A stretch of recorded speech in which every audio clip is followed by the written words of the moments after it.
Buenas tardes a todos, es un gusto recibirlos y creemos que el tema de esta convocatoria es muy importante, lo revela el interés previo que ha habido por parte de quienes nos han anunciado ya de seguir con esta transmisión que hacemos a través de streaming y con la presencia de todos ustedes y de los invitados que agradecemos enormemente.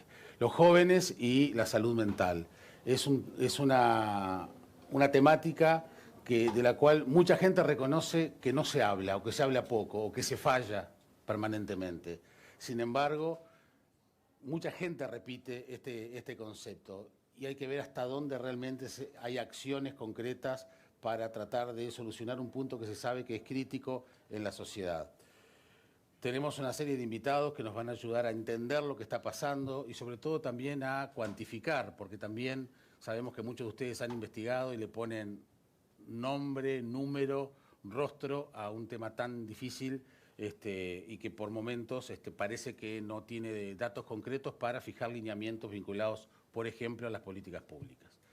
Nos acompañan en aquel extremo Silvana Sotolano, que es licenciada en Psicología, psicoterapeuta. Desde hace muchos años se desempeña como psicóloga en una institución educativa, en el equipo psicopedagógico, es columnista de medios de comunicación y ha trabajado en proyectos vinculados a la autoestima.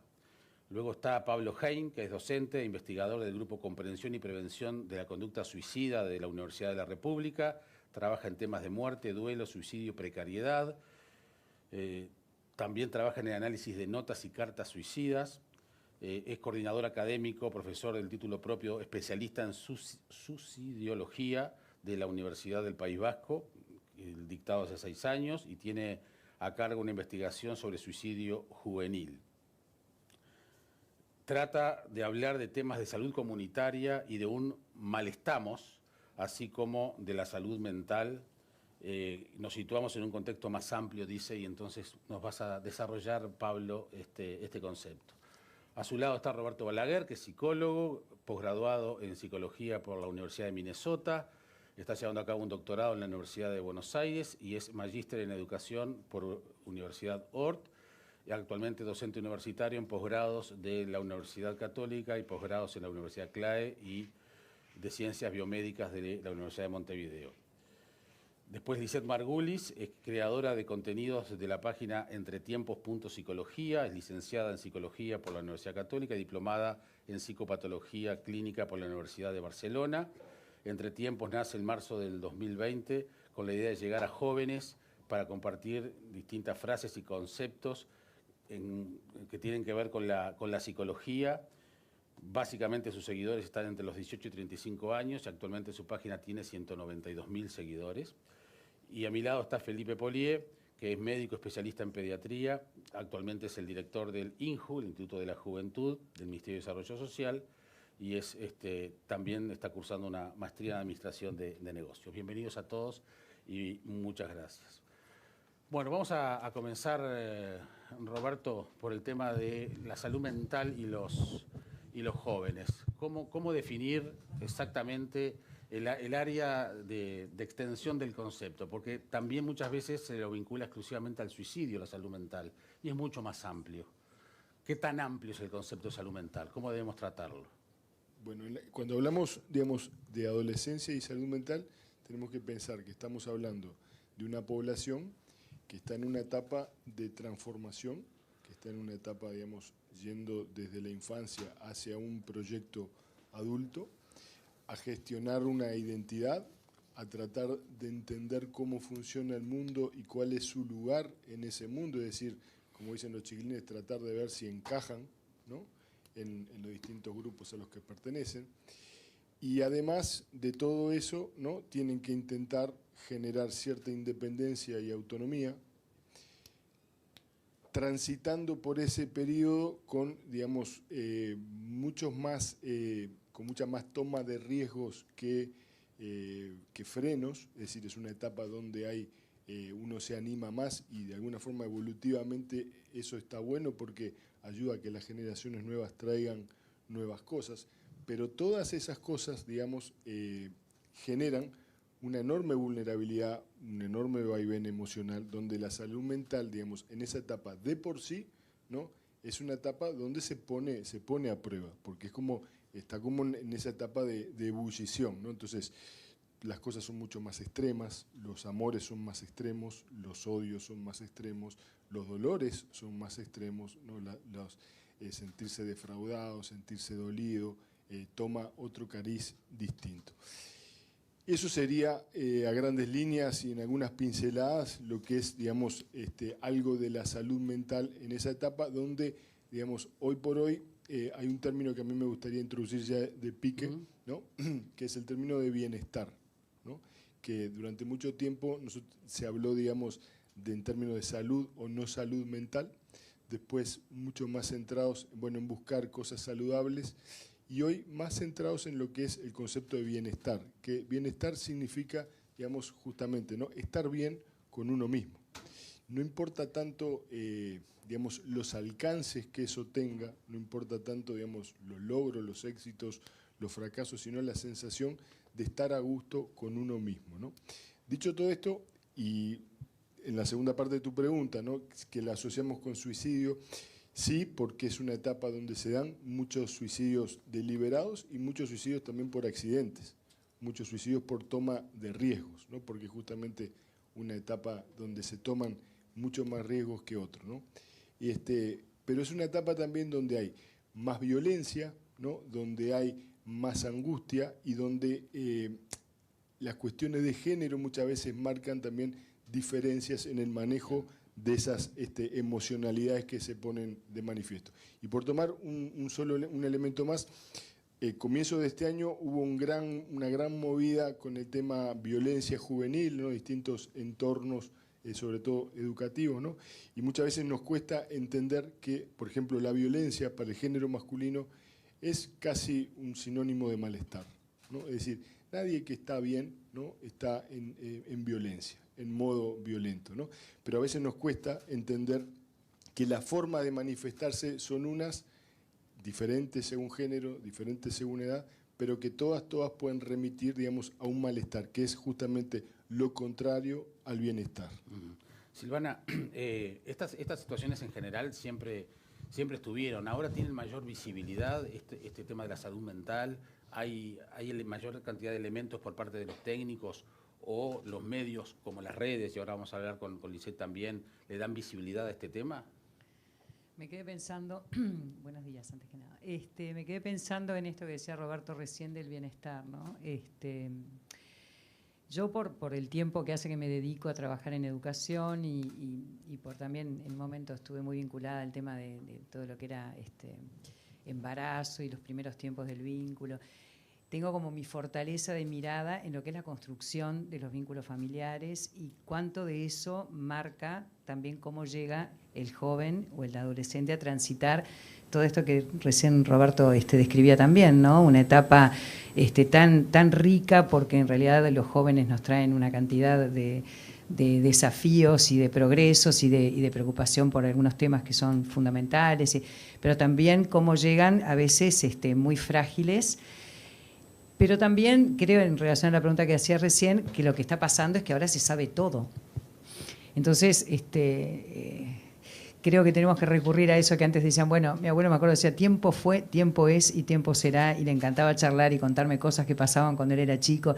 Y la realidad es que las cosas que a veces nos preocupan o que patologizamos en la adolescencia y en la juventud, tienen mucho que ver con cómo se nos exponen también, ¿no? Nos enteramos, tenemos un experto en redes y todo eso, pero la hiperconectividad que hay, la información permanente de todo, poder saber lo que está haciendo, no sé, un influencer en este momento en las islas, en Hawái, y vos estar en tu casa. O sea, eso ha hecho también que todo lo que para mí es un concepto muy importante, recién Roberto nombraba lo de bienestar, que tiene que ver con el tema de intimidad. Creo que lo que ha pasado es que algunas cosas que eran del ámbito privado e íntimo ahora están tan expuestas. Sí, como psicóloga clínica, van llegando a la consulta adolescentes con experiencias intensas, porque está más dado en el ambiente también, ¿no? Entonces está como hasta más permitido y además muchas veces, como ellos dicen, es hasta cool poder animarse y hacerlo y experimentar. Pero los lugares de sufrimiento a mí me parece que tienen que ver siempre con lo mismo, ¿no? Con no sentirse vistos, no sentirse queridos, no sentirse valorados. Lisette, a través de tu página tenés la posibilidad de tener mucho contacto con esos jóvenes. Contanos ese diagnóstico que podés hacer así rápidamente de las consultas y de las preocupaciones de esos jóvenes que decía Silvana. Sí, claro. Hoy en día los jóvenes se están animando a decir capaz que se sienten mal o que les está pasando algo, y creo que eso es lo positivo, ¿no?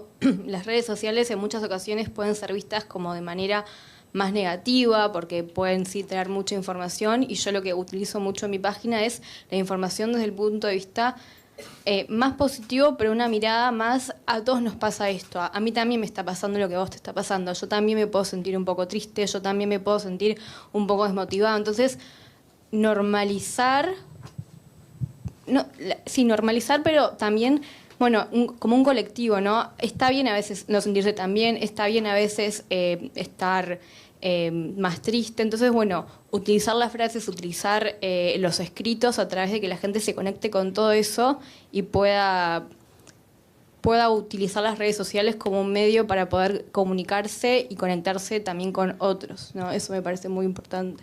¿Te llama la atención las situaciones extremas a las cuales se te puede consultar o te pueden escribir? Sí, me llama mucho la atención porque realmente son muchas las consultas, que quizás por día y por mes es realmente mucho, las consultas que llegan a la página para poder ir terapia, pero más allá, porque la terapia no tiene por qué dar un malestar, sino también ganas de, no sé, seguir adelante o querer contactar con diversos temas familiares, etcétera. Entonces, está. Pero sí, muchas consultas de personas que capaz están con mucho malestar, y bueno, ¿qué hace a través de eso? ¿Cómo se maneja? ¿Cuál es el protocolo de la red social para poder decir, bueno, este es un motivo de consulta, tomo este paciente o derivo este motivo de consulta, de dónde es, si es de Uruguay, si es de Argentina? Porque obviamente las redes sociales también tienen eso, que no solamente está viendo gente de Uruguay, de Montevideo, sino que por lo menos a mí me llegan muchísimas consultas de México, de Argentina, de Chile. Entonces, bueno, jóvenes también a nivel mundial, ¿no? Es un tema que abarca la salud mental de los jóvenes por todas partes del mundo, ¿no? Consultas de España, de Francia, o gente que, por ejemplo, no sé, es de Bolivia y vive en Italia. Entonces, el mundo se ha expandido tanto que las consultas son en todas partes del mundo.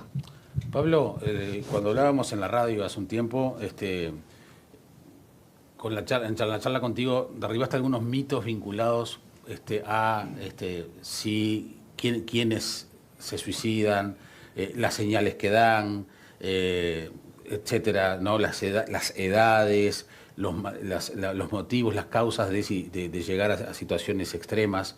Contanos un poquito cuál sería el mapa de salud mental en función de ese panorama de salud comunitaria en la cual trabajás. Bueno, buenos días a todos y a todas. En primer lugar, agradecer a Jaime y su equipo por la invitación.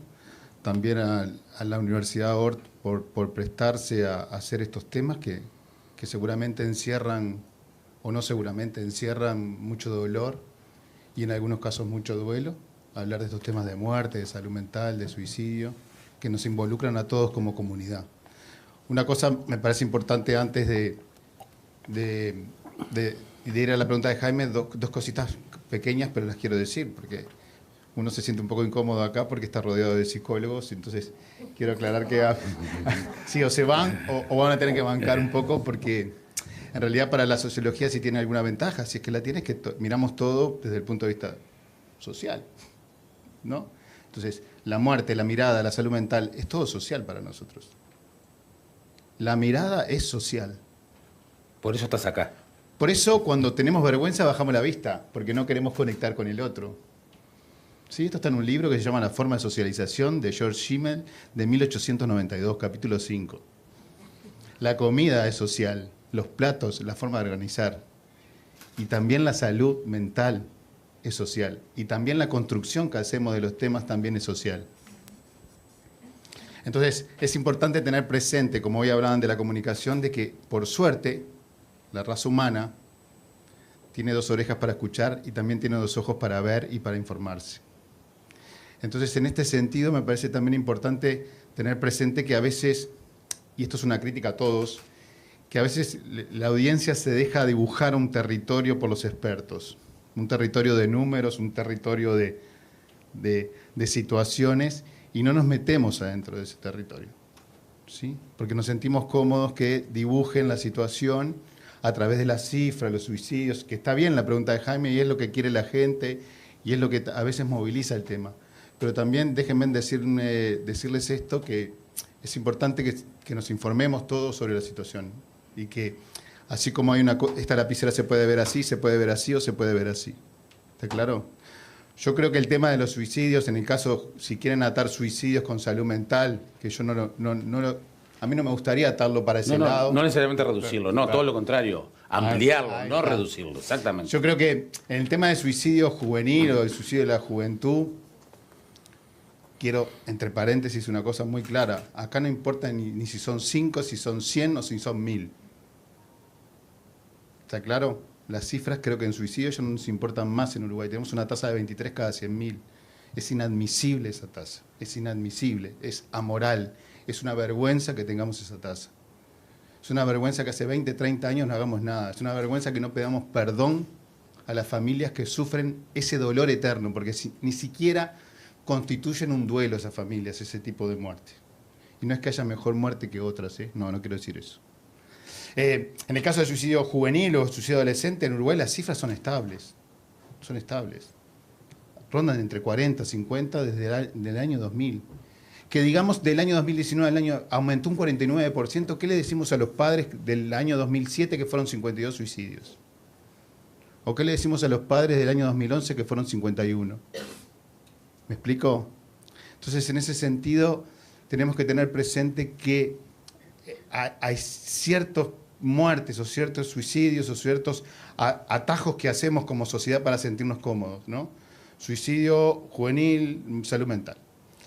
Para terminar un poco, y no respondí mucho a tu pregunta, perdona, Jaime, también quiero decir que el tema de la salud mental, como dice Jane Davis, en un hermoso libro que se llama Sedados, de Capitán Swing, que salió el año pasado.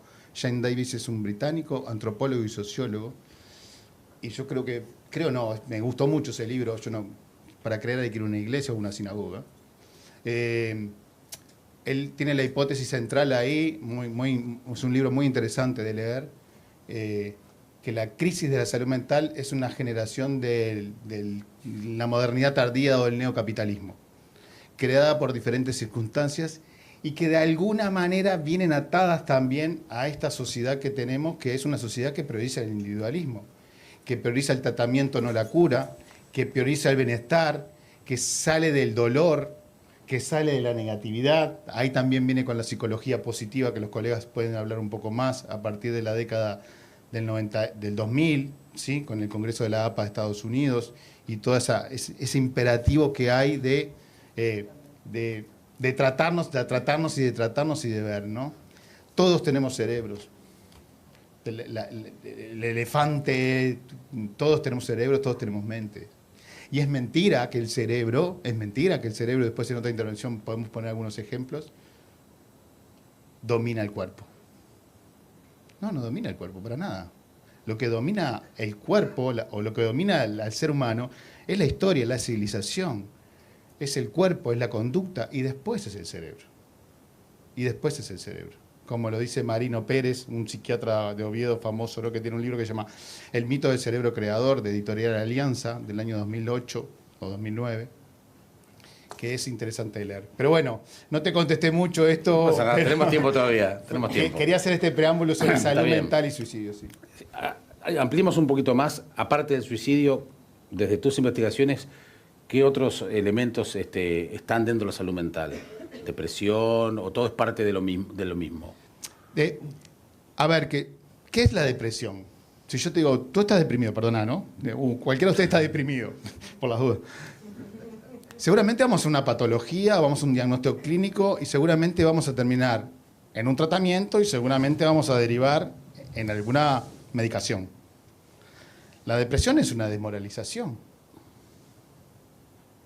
Entonces, Ahí cuando etiquetamos diferente o tratamos de trabajar el tema diferente, al desmoralizar, bueno, es un miedo también, ¿no? La ansiedad es un miedo. Pablo Heyn da ansiedad a sus alumnos, claro que sí, con los parciales, con los exámenes, claro que sí. Al ponerlo, dar la nota. Entonces trabajemos en comunidad un poco más amplia. Entonces, la salud mental la salud mental hoy en día son 394 diagnósticos del DSM-5 creado en el año 2013. 29 psiquiatras reunidos en un hotel, en una categoría dicotómica, dijeron sí, no, sí, no, sí, no. Y tenemos el libro más vendido durante 3 años en Amazon, más que Harry Potter. El DSM-5 del año 2013. Es el diagnóstico de salud mental, donde nos patologizamos todos. Eso es la salud mental. Eso es el PHQ-9 y el GAD-7, que fueron diagnósticos de depresión y ansiedad creados por Kurt Cohen, un psiquiatra financiado por Pfizer. Aclaro, tengo las 4 vacunas del COVID, ¿eh? Tengo las 4 vacunas del COVID y obligué a mis hijos a vacunarse. Los obligué, claro que sí. Entonces, eso también es la patología. Creados en el 2009, ¿por qué? Porque la industria farmacéutica se dio cuenta que no estaba vendiendo antidepresivos y entonces los médicos de familia necesitaban alguna herramienta para diagnosticar con esos.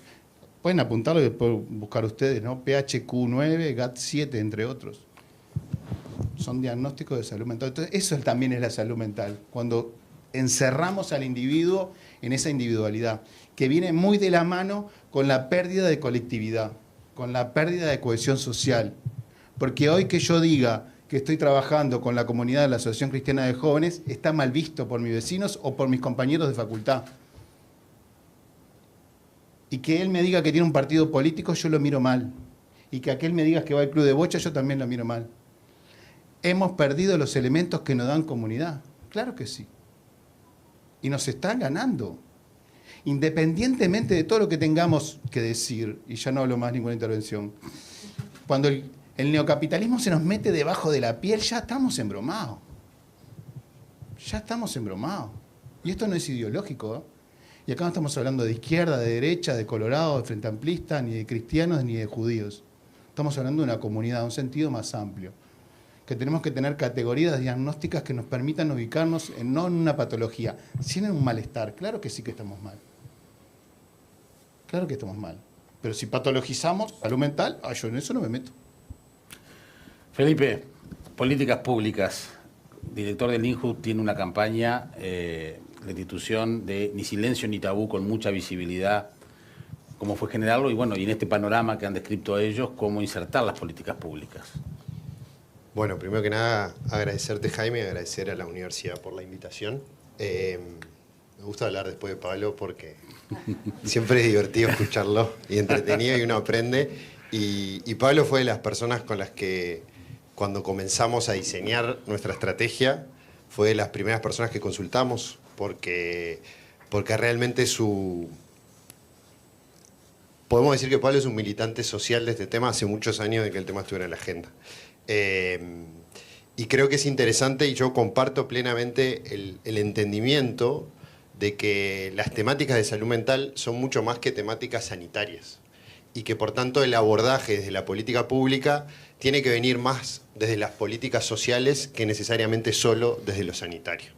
Y creo que los números reflejan que el abordaje tradicional de este tema desde la política pública ha fracasado y que si pretendemos como país dar solución y dar una discusión profunda sobre este tema pensando que solo lo vamos a solucionar con más psicólogos y más psiquiatras, vamos a volver y vamos a seguir fracasando. Y lo digo como profesional de la salud porque mi formación viene de ese lado. Yo quería primero tratar de enmarcar, voy a tratar de no ser largo, pero sí me gustaba decir por qué este tema hoy está en la agenda del Instituto de la Juventud y por qué nosotros nos posicionamos. Y ahí nosotros lo traemos por dos grandes dimensiones. Por un lado, por lo estadístico y porque la realidad y verdaderamente esto es un problema en nuestro país.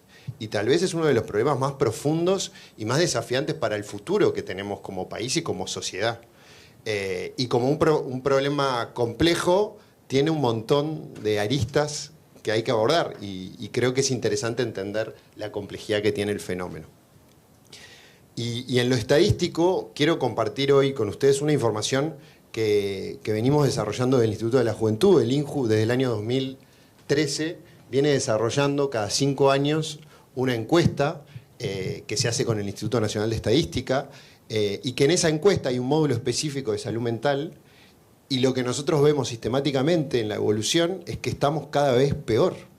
En esa encuesta hay una pregunta que se le hace a los adolescentes que se encuesta, que es si se sintieron tan tristes o desesperados en los últimos 12 meses por 2 semanas seguidas al punto de dejar de hacer sus actividades habituales. Los datos del 2013 reflejaban que entre los jóvenes de 16 y 19 años, el 10,8% respondían que sí, que se habían sentido tan tristes o desesperados por 2 semanas que habían dejado de hacer sus actividades habituales. En el 2018, ese número crece al 15%. En el 2022, este número creció al 23%. Esto, que sin duda debe tener y tiene algún vínculo con la pandemia, porque obviamente estos jóvenes particularmente atravesaron una gran parte de su adolescencia, casi 1 año y medio, en una etapa totalmente abrupta y disfuncional, como fue la pandemia para los adolescentes y los jóvenes, creo que refleja una raíz mucho más profunda del fenómeno. Y acá ato con el concepto que traía Roberto, ¿no? De entender que la salud mental tiene que ver con el bienestar y el malestar de las personas. Y que salud mental no es patología solamente. Y que cuando hablamos de salud mental no podemos reducir el diálogo al suicidio, a la ansiedad, a la depresión. Y no es despatologizarlo tampoco, pero sí es entender que tiene que ver con una raíz profunda con el bienestar, porque estos adolescentes que cada vez responden más que sí, están manifestando, están trayendo cómo están vivenciando ellos personalmente este tema. Y por eso en lo vivencial, que es como la segunda dimensión que nosotros tenemos que entender, es lo que implica para los jóvenes y los adolescentes estas temáticas en su vida cotidiana. El ejemplo de Lisette y su iniciativa y la respuesta que tiene de los adolescentes y jóvenes refleja que esto es un tema verdaderamente importante para las nuevas generaciones. Y debe ser tal vez de los pocos temas en los que encontramos un punto de encuentro entre todas las generaciones. Porque estas temáticas de bienestar, malestar, suicidio, salud mental, son temáticas importantes para los jóvenes, para sus padres, para las instituciones. Y ahí es el desafío de decir, bueno, ¿cómo pasamos de ese diagnóstico a la acción? Nosotros desde el Instituto venimos impulsando una estrategia que comenzó siendo una campaña. Nuestro primer objetivo fue posicionar el tema en la agenda pública, posicionarlo desde esta perspectiva, entendiendo que hay que involucrar a los adolescentes y a los jóvenes en este tema. Que no podemos pretender desde una sociedad adulta buscar soluciones a problemas que los viven distintas las distintas partes de las personas. Porque no es lo mismo cómo un adolescente vive su ansiedad, su situación de bienestar y malestar, que como la vive una persona que tiene 65 años y que está jubilada, y que no es lo mismo una persona que está en el mercado laboral de una que no lo está. Entonces en esto para nosotros siempre fue clave abordarlo desde allí. Pero pasando a la acción, nosotros definimos una estrategia de trabajo, que primero rompe un mito o rompe un paradigma, que es el que las cuestiones de salud mental son cuestiones sanitarias. Nosotros trabajamos desde otro lugar, nosotros trabajamos desde el modelo ecológico social. Es un modelo ecológico que propone, primero, poner en el centro a las personas y entender que las personas somos también comunidad. Entonces, en torno a un adolescente y a una persona joven, hay una familia, hay un adulto. En torno a eso hay una institución educativa, deportiva, cultural, un partido político. Hay un montón de organizaciones que tienen que ver con la vida de la persona. Y lo segundo que trae el modelo ecológico social es entender que las personas somos cerebro, como traía Pablo, pero también somos cuerpo y también somos vínculo. Entonces, entender estas 3 patas de las personas es clave a la hora de diseñar una política pública. Y ese es el modelo ecológico-social en el que nosotros trabajamos, entendiendo también que en esta dimensión comunitaria está la dimensión de la espiritualidad, de la trascendencia, del vínculo con el otro. Y en esa definición y en ese modelo es que nosotros diseñamos este programa, Ni Silencio ni Tabú. Un programa que empezó en el 2022 generando una gran herramienta de participación juvenil, de involucramiento, de poner el tema en la agenda de las instituciones, pero con la voz de los adolescentes y jóvenes, que eso deriva en un montón de acciones que se están dando. Por primera vez en la historia, este tema es prioridad en los partidos políticos. Y es prioridad los partidos políticos desde el encuentro y desde el diálogo. La semana pasada tuvimos, promovidos también por nosotros, por el Instituto de la Juventud, un encuentro donde convocamos a jóvenes de todos los partidos políticos, del Frente Amplio, del Partido Colorado, del Partido Independiente, del Partido Nacional, de Cabildo Abierto, a dialogar durante 3 semanas, a generar acuerdos en este tema, y ese encuentro termina ellos jóvenes trayéndole su voz, su perspectiva, como jóvenes militantes, a diputados del Parlamento Nacional. Y en esto, de alguna manera, es lo que creo que también deriva en que hoy tengamos un plan nacional, un plan integral propuesto por el Poder Ejecutivo, que está en discusión en el Parlamento, que pone presupuesto específico, y dentro de ese presupuesto está el financiamiento para este programa que nosotros venimos desarrollando. Un programa que, para cerrar y para no acaparar la palabra, propone esto: entender primero la dimensión comunitaria del tema. Lo segundo es entender que tenemos que generar acciones concretas con los jóvenes, y por eso diseñamos acciones específicas para ir a las instituciones educativas, diseñamos una metodología de taller para poder implementar a nivel de instituciones educativas, deportivas, culturales. Diseñamos también una serie de capacitaciones para adultos, porque también entendemos que es importante que los adultos tengan más herramientas. A los docentes que hoy están en las instituciones educativas no los formaron para poder responder a esto. Pero esta es una necesidad que está. Entonces tenemos que dar respuestas, y por eso este programa tiene una dimensión de formación, tiene una dimensión de investigación y conocimiento, porque claramente este fenómeno es un fenómeno relativamente nuevo y distinto, y que está muy influenciado por un montón de cosas que constantemente están cambiando. ¿Cómo va a impactar el desarrollo de la inteligencia artificial en el bienestar y en la salud mental de las personas? No sabemos. ¿Cómo va a modificar eso la forma en la que nos relacionamos? No sabemos, está cambiando. Por eso, en el diseño de una política pública también tenemos que incorporar el monitoreo, la evaluación y la medición. Y lo cuarto, y tal vez el corazón de este programa, es la posibilidad de generar espacios de referencia comunitarios. Y por eso, para el año que viene, y con el financiamiento de la rendición de cuentas, vamos a poner en marcha 7 centros de referencia de este programa, que lo que proponen es romper un poco el abordaje tradicional de esto. Entender y generar un vínculo y generar un puente entre lo sanitario, lo educativo y lo cultural y este dispositivo. Y nosotros estamos convencidos de que vamos en el camino correcto, que falta un montón, pero que por primera vez en la historia también estamos dando ese quiebre entre, primero, pasar del diagnóstico a la acción, y sobre todo también hacerlo desde esta perspectiva que es la adecuada. Y cuando uno ve experiencias que han funcionado o países que han tenido relativo éxito, van por acá, no van por poner más psiquiatras y psicólogos en las puertas de emergencia, o por dar mayor acceso al acceso a los fármacos. La realidad es que el abordaje es por ahí. Es un desafío porque es algo de mediano y largo plazo, por eso también la búsqueda de consenso, la búsqueda de acuerdo, porque esto no puede empezar y terminar, porque esto no puede trascender a un periodo de gobierno, esto naturalmente tiene que continuar, pero ese es el abordaje y ese es el entendimiento nuestro de la política pública en este caso. Bien, tomando el nombre de aquella campaña Ni Silencio Ni Tabú, Roberto, me da la sensación que el tema, por suerte, está dejando de ser tabú y ya no hay tanto silencio, ¿o es una percepción? Yo siempre tengo dudas con respecto a eso. Siempre tengo muchas dudas, porque, por ejemplo, me parece que a nivel de los jóvenes, ¿no? Yo capaz que ahí haría diferencias, por lo menos en 2 grandes categorías, ¿no? Género y edad, y que coincide justamente con los malos desenlaces, ¿no? De salud mental, donde los hombres, los varones en general, tenemos mucho más problemas para, digamos, enfrentar y confrontarnos con esos problemas de salud mental.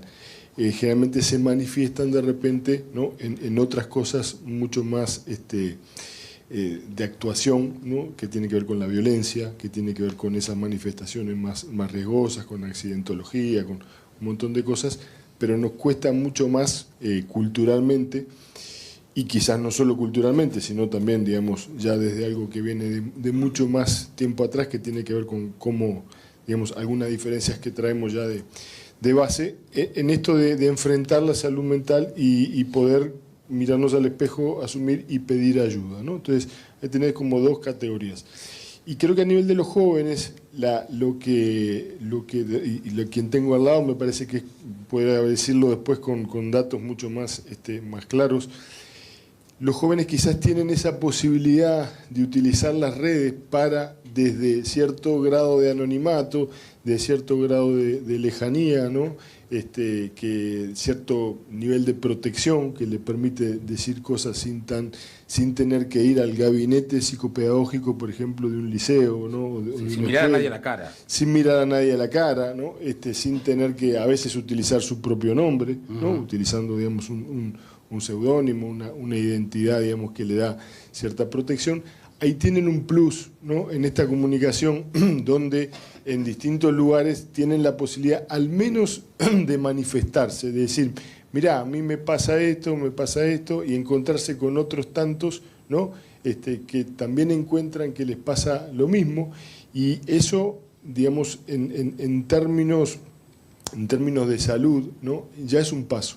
Porque cuando, digamos, de las peores cosas es cuando a vos te pasa algo y pensás que solamente te pasa a ti, ¿no? Cuando vos entras a un foro, te conectás con alguien, como puede ser Lisette, o pueden ser muchas otras personas que manejan un lenguaje juvenil, ¿no? Y acá yo creo que ahí hay un punto, ¿no? Hay algo digamos, de la medicina, de la psicología, de las disciplinas, de la sociología, que de repente nos falta ese contacto, ese poder bajar a tierra, ¿no? Para que los chiquilines, ¿no? Se animen a decirlo en su lenguaje, de su manera, a su forma, ¿no?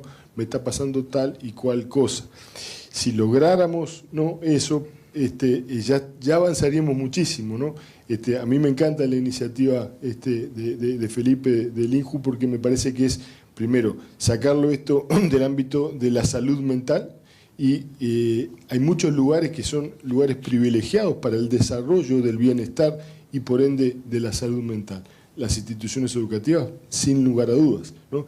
Pero no como, de vuelta, no como gabinete psicopedagógico en el cual yo trabajé muchos años en eso, o sea que conozco de qué está hablando, Silvana también ha trabajado muchísimos años, sino de generar espacios de convivencia, generar espacios de modelaje, de desarrollo de distintas habilidades, de manera tal de que el transcurso del estar ahí cuando vos salgas seas una persona transformada. Capaz que no tuviste ninguna sesión, capaz que no tuviste ninguna, digamos, acción que uno puede decir terapéutica. Lo que fue terapéutico fue pertenecer, sentir que formas parte de un grupo y sentir, en el caso de los jóvenes particularmente, que hay un adulto que está disponible emocionalmente para escucharte y que valida lo que vos le estás diciendo, no que lo ningunea, no que lo descalifica, no que lo desconfirma, sino que valida que, bueno, que a tu edad sentir esas cosas es lo más importante del mundo. Por más que uno con 50 y pico años diga, bueno, mira, esto va a pasar y esto no es tan grave, para el que lo está viviendo o sea, cuando una nena de 10 años la dejan afuera de un grupito de sus mejores amigas, es el fin del mundo. No le vengan con que el Titanic fue peor o ser brasilero en el 50 fue horrible. No le importa, ¿no? Lo que le importa es que ella en ese momento se siente de manera espantosa y poder, tomando ese ejemplo con muchos otros, poder validar eso y que haya un adulto. Fíjense que yo hay una cosa que siempre digo, ¿no? en estas instancias, ¿no? Hay una pregunta que yo algún día lo vamos a lograr, por suerte tengo a Felipe acá, y bueno, he tenido a muchos delante y muchos han hecho oídos sordos, pero no hablo de Felipe, pero digo... Anotá si querés. Podés anotar. No, pero no venía con segunda. Hay una pregunta, ¿no? Que nosotros como institución educativa, ¿no? Que es el lugar, insisto, el lugar privilegiado porque es donde queremos que estén los chiquilines, ¿no? Durante muchos años. Hay una pregunta que es básica, que es al comienzo del año. Fulanito, menganito, ¿tú tenés un adulto de referencia? ¿Qué quiere decir eso? Alguien que, si a vos te pasa algo, te sentís mal, tenés algo que tenés una duda, tenés algo que te preocupa, que puedas ir a contarle. No me importa si es una cuenta de Instagram, como la dice, genial, lo tenés, confiás, arriba, no me importa, pero tenés alguien. Lo que nos vamos a encontrar, porque yo lo vengo haciendo hace muchos años, es que un enorme porcentaje, casi la mitad, no tiene un adulto de referencia. Y cuando vos no tenés una autorreferencia, te parece que estás solo con tu mundo y tu mundo se empieza a potenciar y se empieza a generar una especie de Señor de los Anillos con orcos, ¿no? Y que de repente si hubiera un adulto que le dijera, vení, sentate, vamos a conversar, más o menos 2/3 de esos problemas casi que se disuelven. Entonces fíjense cómo hay acciones, ¿no?, que son tan sencillas como preguntar al comienzo, flaco, ¿tenés un adulto de referencia? Sí, no. Si lo tenés, genial. Si no lo tenés, vamos a proveerte de uno. La psicóloga, el director, el portero, el de la cantina, el profesor de química, no me importa quién. Pero vamos a proveerte de uno porque eso es garantía de salud mental. Entonces, hay un montón de acciones cotidianas, chiquitas, pequeñitas, pero con una fuerza, y las desperdiciamos tratando de hacer a veces grandes cosas, y las grandes cosas son la suma de pequeñas cosas que tienen realmente efectividad y valor. Lisette, ¿se puede trazar un perfil de la gente que te consulta pensando en lo que decían los panelistas también, ¿no? Y los números que decía Felipe, cada vez más tristeza, se asume cada vez más tristeza. ¿Qué espera la gente que manifiesta, esos jóvenes que te escriben y que manifiestan y admiten su dolor, su tristeza, su depresión o lo que sea? Cuando venían hablando, realmente se me vinieron a la mente muchos casos y algo muy real, ¿no? ¿Qué pasaba en la generación de mis padres? Bueno, yo soy como más joven, entonces como que puedo hablar un poco de generacional, ¿no? Y esto de, quizás anteriormente, hablar de salud mental, del bienestar, no era algo tan común, ¿no? No era un tema de la conversación entre amigos, ¿no? Hoy en día, por lo menos en mi caso, llegan muchos pacientes a través, un amigo me recomendó que estaría bueno que empiece terapia, ¿no? Que empiece a hablar sobre mi salud mental, sobre cómo yo me estoy sintiendo, ¿no? Y también somos esa generación, los jóvenes, en la que decimos, somos la generación que de alguna manera suplica a sus padres ir a terapia, de alguna manera pedimos a la generación anterior que hable acerca de lo que les pasa, de lo que les sucede, cómo se sienten. Entonces, eso me parece como sumamente importante, ¿no? De cómo hay se dejó de ser tan tabú el tema de hablar cómo nos estamos sintiendo. Y eso me parece muy importante dejarlo como a la vista de todos. Sin dudas que a través de las políticas públicas, a través del avance también de las redes sociales, de un montón de cosas que se fueron dando para que esto esté presente, ¿no? Y después el perfil sí de los seguidores, que de alguna forma todavía no configuran ser pacientes, que llegan y generalmente, como las redes sociales son instantáneas, también el pedido del motivo de consulta es instantáneo. Es, quiero para esta semana poder atenderme. ¿Tenés disponibilidad? Y bueno, allí de alguna manera uno hace magia, capaz de hacer la agenda y atiende ese pedido. Porque cuando uno pide ayuda, es importante que haya del otro lado una persona que pueda dar ayuda. Y si no la puede dar, bueno, derivar, ¿no? Y como esto de las redes sociales, como dije antes, es tan instantáneo, nos permite también cuidar ese malestar y que capaz, ¿qué está pasando? ¿Qué está sucediendo? ¿Por qué estás angustiado? Porque hay esta tristeza. Y de alguna manera poder hacer un abordaje como mucho más profundo por ese lado. Y también quizás a mí muchas veces cuando me llegan consultas a través de los mensajes de la página, me es muy difícil esto de, respondo, no respondo, hay una gran angustia, ¿cómo manejo, no, toda esa angustia? Porque en realidad yo no sé quién está detrás del otro lado, no sé cuál es el peligro, cuál es... los riesgos. O los riesgos, sí, sin duda.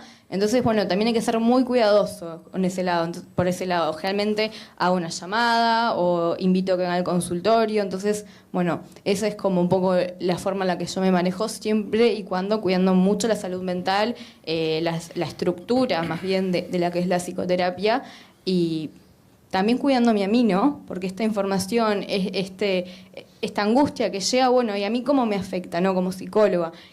Porque son miles y miles quizás de consultas y yo, ¿no? Entonces, bueno, cuidando mucho la salud mental del otro lado y sin duda de mi propio lado. Silvana, hablaba Roberto recién del adulto de referencia, que puede tenerlo el joven, pero puede ese adulto de referencia no tener ninguna herramienta para poder atender ese reclamo de ese joven.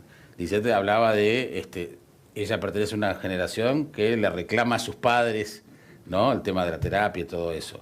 Pero ¿qué pasa cuando esos adultos no tienen elementos y esa demanda de ese joven termina transformándose en un problema también para el adulto? Y tienes dos problemas. Sí, tanta cosa estoy escuchando que también me lleva como a varios caminos. Me pareció súper interesante esto que contaba recién Felipe también, y también ni solo sanitario, ni solo sociológico, el análisis tiene que ser de la comunidad desde las diferentes miradas. Me parece que solo por ahí va a andar la cosa. Pero como psicóloga y desde donde vengo y lo que me interesa, claro, me encanta todo lo que estoy escuchando, pero pienso, bueno, ¿pero qué pasó? ¿Por qué está pasando todo esto también, ¿no? Cuando Roberto recién decía lo del adulto referente, quiero plantearlo ordenadamente porque son muchas las cosas que se me vienen a la cabeza. Pero en realidad venimos de un tiempo donde los jóvenes se plantaron contra el autoritarismo, contra la cuestión del deber ser porque sí. Empezaron a valorizar muchísimo el poder ser auténticos, mostrar quiénes son, exponer por eso digo, después hay toda otra parte de la exposición de la intimidad que creo que también se ve en otros aspectos de la configuración familiar y de todo eso, pero hablando de esta parte de los referentes, y también porque se encuentran con un mundo adulto. Yo no sé cuántos años tendrán tus padres, pero en realidad mi generación nos encontramos con muchas más preguntas que respuestas. O sea, en realidad los adultos de 50 para arriba, como referentes del deber ser, estábamos nosotros cuestionando ese deber ser.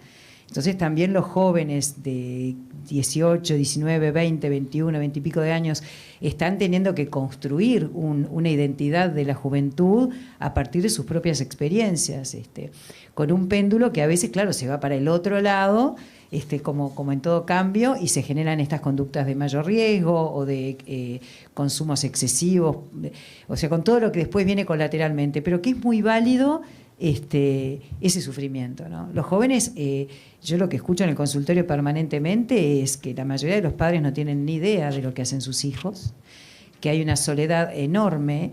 Después con Roberto en una época hacíamos unos talleres de autoestima, yo no sé si llegaste a ir a los liceos, pero yo me acuerdo que los chiquilines divinos decían, bueno, dice, no, porque vos te hiciste Photoshop y vos no sé qué. Dice, sí, mi madre estuvo 4 horas hoy sacándose fotos a ver cuál subía. Entonces también vienen los chicos de una cantidad de adultos que por un lado critican mucho la conducta de los jóvenes, pero por otro lado idealizan muchísimo. Entonces hay toda una industria también para poder parecer más joven y adultos que están viendo cómo a veces compitiendo con los hijos adolescentes. Entonces también hay mucha fragilidad en la presencia de referentes. No solo lo que pasa, que es importantísimo que en las instituciones educativas tomemos cuerpo de esto y digamos, bueno, tiene que haber una conciencia mayor de lo que le está pasando a los jóvenes. Yo hace años que trabajo en un colegio, he visto de todo, como pasa en todas las instituciones, ¿no?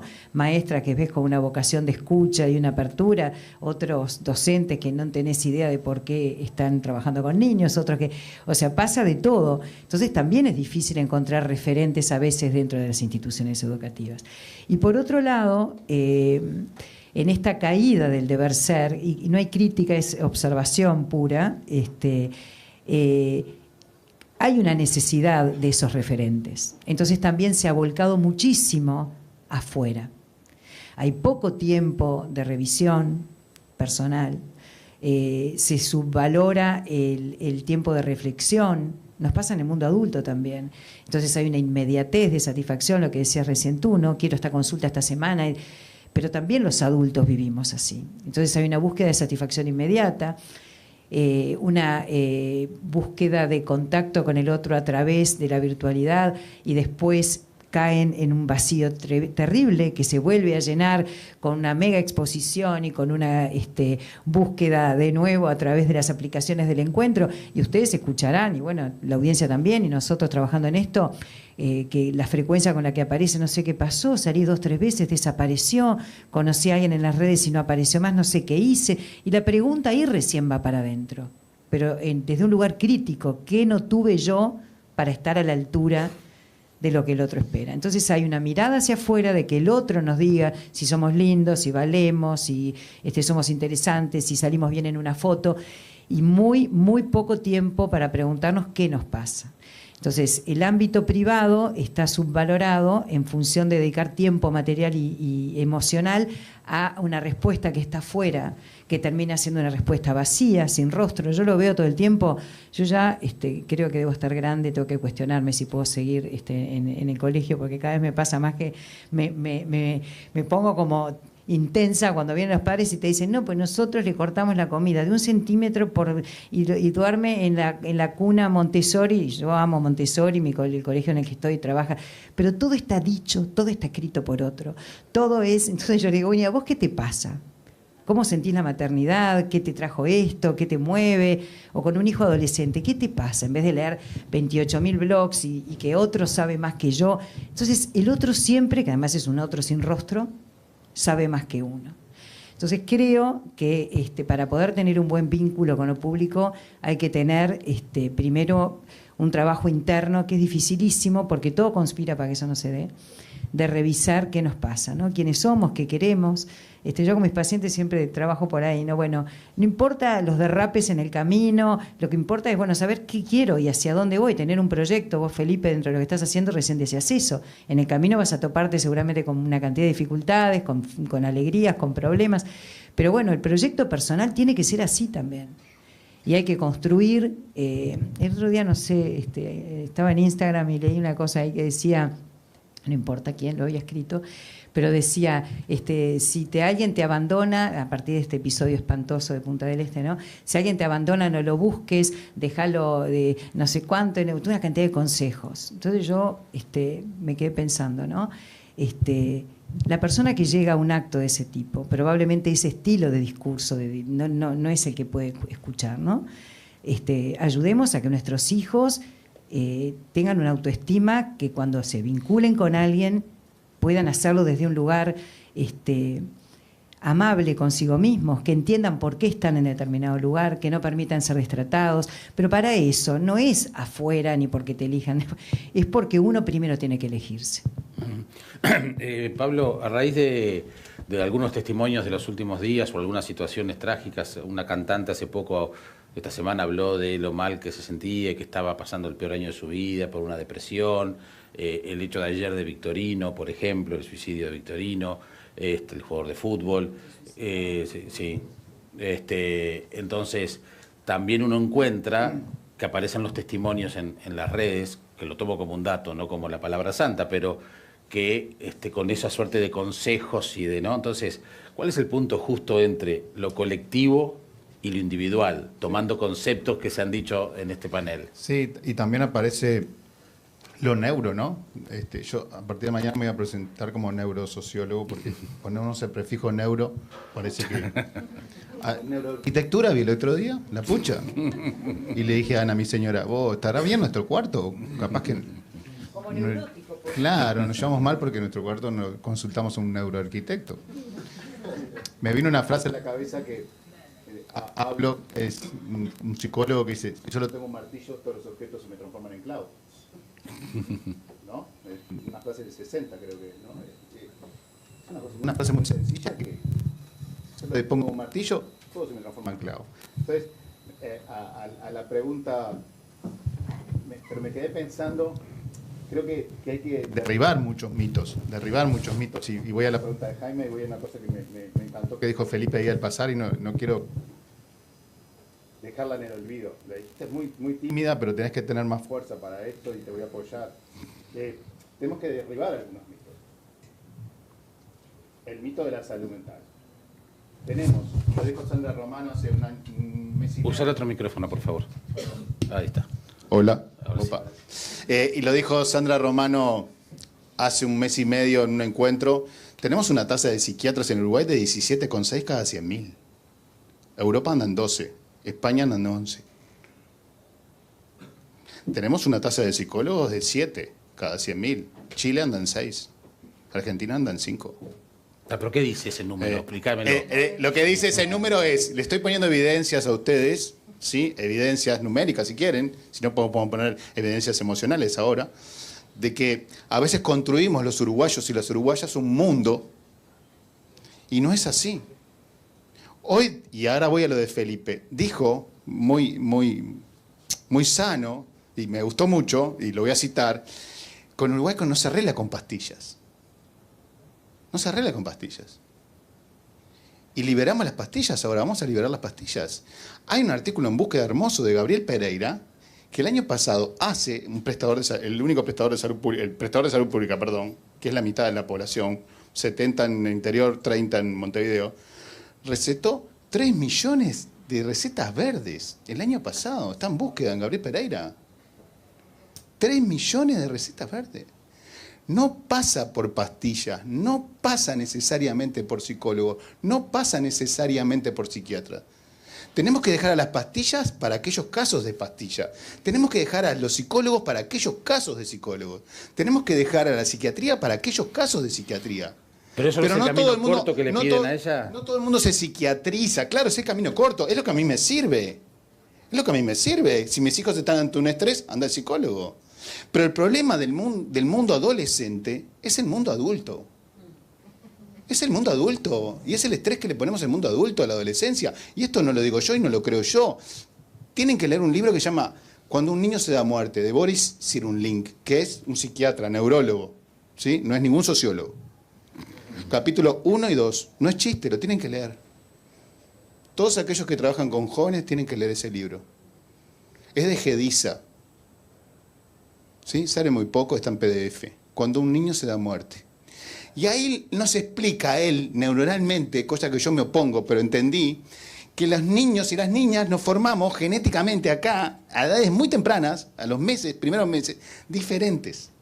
Acá. O acá, donde quieran, yo qué sé, porque la serotonina está en todos lados, es mentira que está solo acá. Entonces, la niña siempre quiere ser la única. Por eso nos agrede tanto, por eso la bulimia y todo, porque quiere ser la única entre las de ellas. El varón quiere ser el mejor. Y entonces nos estamos agrediendo, somos los machos alfa, le demostramos a los demás hombres o a los varones que somos el mejor ante ellos, no ante las niñas. Y así vamos golpeándonos por el mundo. Con eso, con ese panorama, lo dice Boris Cyrulnik, las dos aventuras, también lo dice Danilo Martuchelli, un sociólogo peruano, que le llama pruebas. Los adolescentes tienen que pasar 2 grandes pruebas, mejor pueden hablar los psicólogos que uno de esto, ¿no? O aventuras, la sexualidad y la incorporación del mundo adulto a través del mundo del trabajo o la educación. Y eso son pruebas, varas que le ponemos nosotros a los jóvenes. Y se las ponemos homogéneamente, sean mujeres o sean varones. O sea, yo se las pongo igual, se las puse a mis hijos, a Juan Pedro y a Felipe, que comían en el mismo techo, con el mismo plato, con el mismo papá y la mamá, pero emocionalmente eran diferentes. Y uno les exige educación, educación, educación, educación. Y yo jamás me detuve, y hablo de mi caso, porque no para psicoanalizarme, para no poner... Jamás nos detuvimos a preguntarle a los gurises qué quieren. Y como sociedad tenemos que tener presente que un plomero tiene que tener ingresos suficientes como un profesor universitario, y como un psicólogo, y como un psiquiatra. Y eso, me disculpan, se llama igualdad. Se llama igualdad, porque la Revolución Francesa fue libertad, igualdad y fraternidad. ¿Ese no es el camino más largo para solucionar el problema? No, es el más corto. Es el más corto. Porque en Dinamarca, estuve con un... Ya termino. Con un psiquiatra en Dinamarca en octubre, y me contaba muchas cosas y me decía, Pablo, ¿sabes cuánto es la renta anual de un psiquiatra en Dinamarca? 110.000 coronas. No importa cuánto es en dólares. 110.000. Aguarden eso. Más, me quedé bien, le digo yo. Y me dice, ¿sabes cuánto es la de un plomero?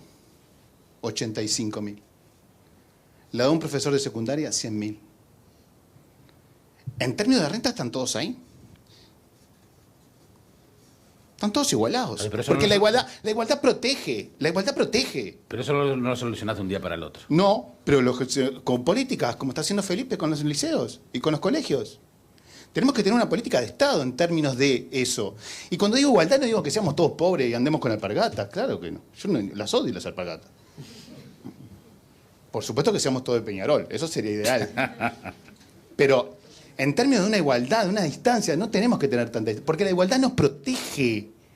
Me protege a mí cuando Felipe sale con sus amigos y yo no estar pensando que no va a volver a casa. Porque esos son los pensamientos que también tenemos hoy. Volviendo al mundo adolescente, ya terminó. Yo creo que sí, que el problema de adolescente es el mundo adulto. Y son las barreras que le ponemos, son las pruebas, las aventuras que le ponemos por igual a todo joven. Sea masculino, sea femenino y de cualquier condición. Te pido un dato de tu estudio con las notas.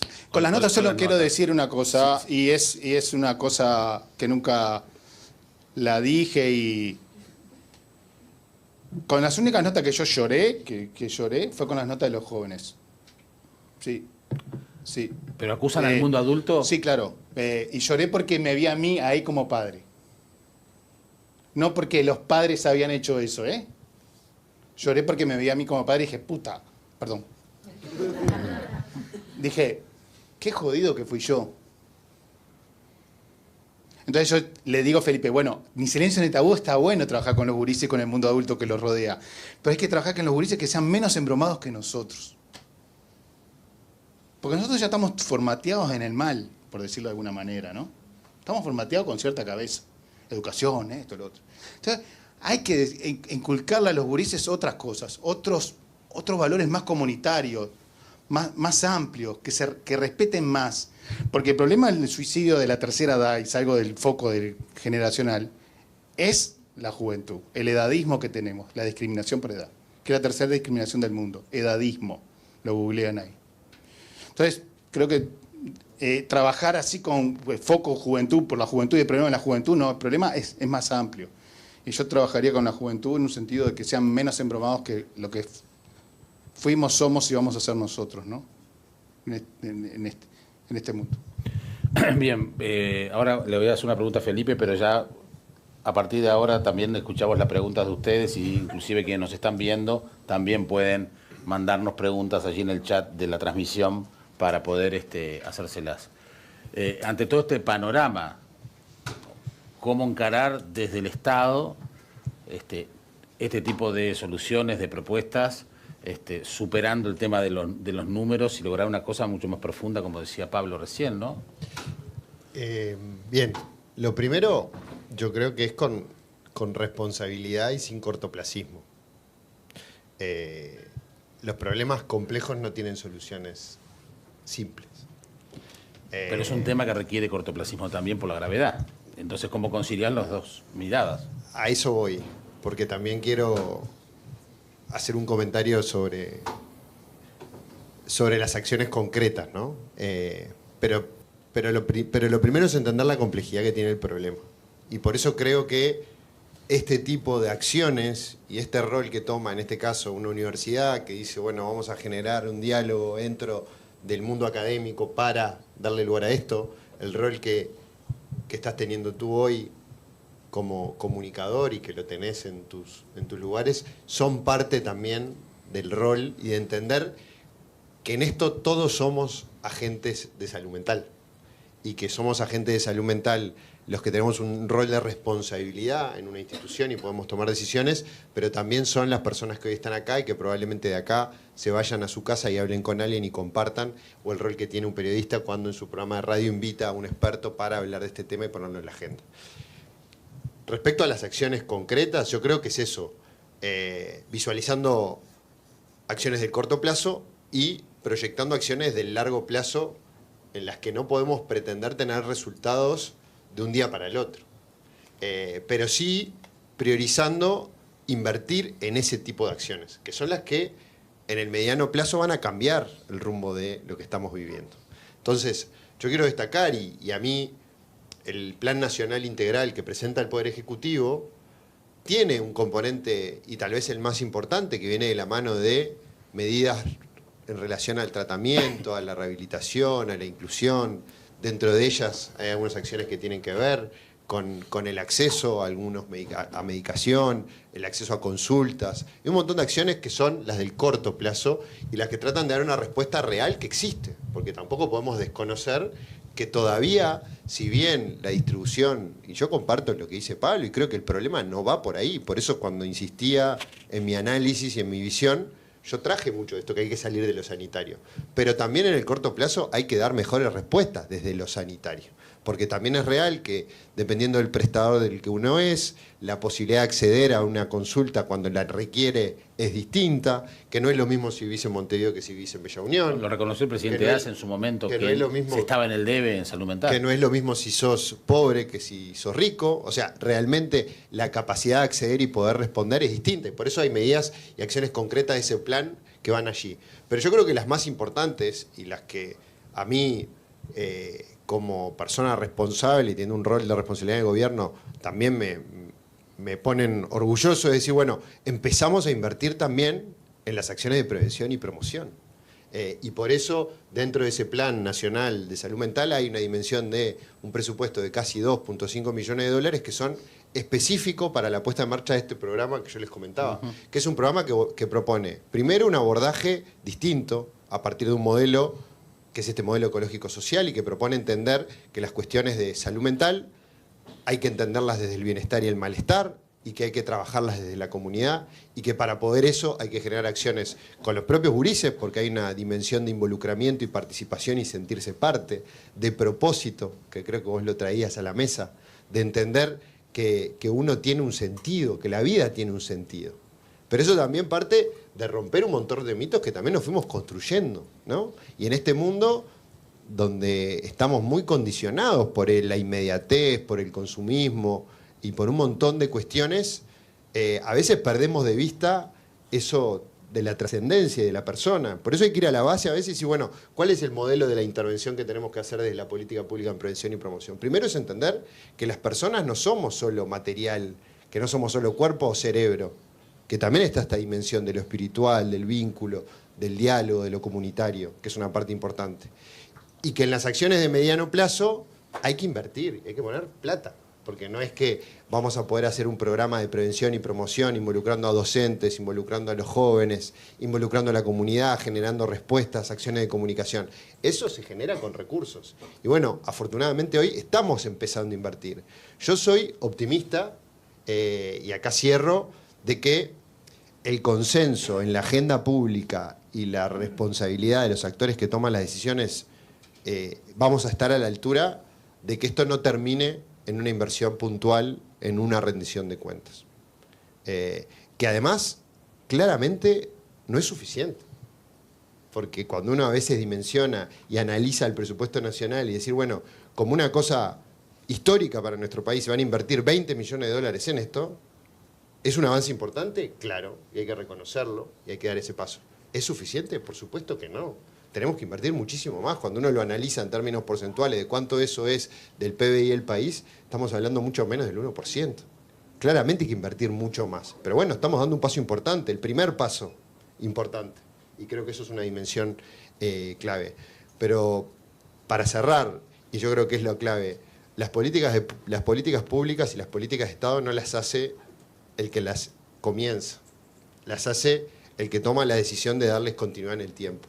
Por eso creo que es importante y que es necesario que el tiempo que empieza, el tiempo electoral que se viene, sea un tiempo donde estos temas los pongamos en la agenda. Y acá creo que tenemos todos un rol que tener en esa agenda, de que este tema esté en la agenda de los partidos políticos y que esté en términos maduros, responsables, para que efectivamente el camino que estamos empezando no empiece y termine en un momento histórico y se continúe una política de Estado de largo aliento, porque sin dudas, y eso a modo de cierre y mi reflexión es, este es el tema más importante en la vida del país. Porque nuestro principal capital como país, por los que somos, por el tamaño, por las riquezas que tenemos, es nuestra gente. Y si a la gente de nuestro país no la estamos cuidando, y particularmente a las nuevas generaciones, no estamos respondiendo frente a los desafíos que están teniendo, entonces estamos fritos hacia el futuro. ¿Alguna pregunta? ¿Alguna reflexión sobre el tema? Sin miedo. Acá.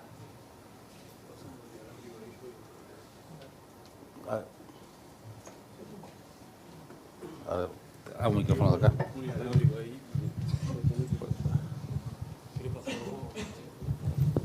¿Quién? Buenas, mi nombre es Santiago. No sé si es tanto una pregunta, pero capaz, ¿cómo ven ustedes? Yo hace más o menos 1 o 2 meses leí un artículo que relacionaba la salud mental con la existencia de espacios públicos y ya sean espacios verdes o de otro índole, con la salud mental y cómo afectan, por ejemplo, en los países de Sudamérica, la inseguridad que existe en los pocos espacios públicos que hay y, de hecho, la falta de estos espacios. ¿Cómo se relaciona con la salud mental? ¿Qué opinan ustedes de eso? Y también como una segunda pregunta, yo siento que más en lo que es la población uruguaya, los círculos sociales son muy cerrados y que la generación, digamos, de amistades espontáneas no ocurre tanto, y si puede llegar a estar relacionado con esta misma falta de espacios públicos y eventos sociales. Por ejemplo, yo dentro de la facultad soy facilitador para los alumnos que recién entran, y el mayor miedo que veo de ellos es la falta de amistades, y la mayoría de trabajos en la facultad rondan a hacer trabajos en equipo y hacer sociales. Entonces siento, desde lo que yo veo hacia los alumnos que recién entran y en mi experiencia personal, la falta de espacios fuera de lo que es clase para poder relacionarse con otras personas. Y bueno, esto engloba todo lo que sean los espacios públicos y espacios de eventos para relaciones nuevas con otros estudiantes o con otras personas, ya sea dentro de la facultad o algún evento o situación impulsado por el gobierno, por ejemplo. Son muchas cosas, perdón, que dije, pero preguntas hay muchas siempre. Digo, interesante el concepto ese de la falta de amistades, ¿no? Digo, es que por eso yo decía hoy que lo principal, digamos, el principal temor, ¿no? y el peor escenario para un adolescente es no encajar, ¿no? Es decir, no tener un sostén, no tener vínculos, ¿no? Porque los pares, digamos, durante la infancia, ¿no? La primera infancia, segunda infancia, los padres, la familia nuclear es lo más importante, es la referencia uno, ¿no?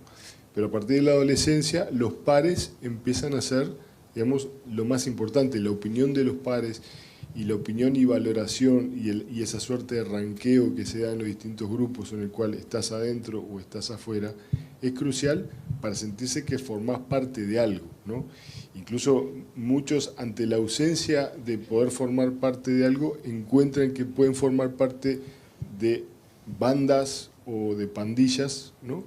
Que el camino a donde lo va a llevar es muy malo, pero es peor estar solo, ¿no? Y por ejemplo... Es más caro el precio de estar solo. Es más caro el precio emocional de estar solo que de pertenecer a una pandilla, a una banda donde vos sabés que tarde o temprano seguramente tu futuro no va a ser el mejor, ¿no? Pero el costo de la anomia, ¿no? es mucho más alto, ¿no? Entonces, creo que cuando hoy Felipe hablaba, ¿no? de este criterio, digamos, ecológico-social, donde hay dispositivos, ¿no? que van dando cuerpo y van dando sostén y van siendo facilitadores de esos encuentros y de ese entrelazamiento, que es lo que te va a dar sostén. La gente cuando tiene amigos, ¿no?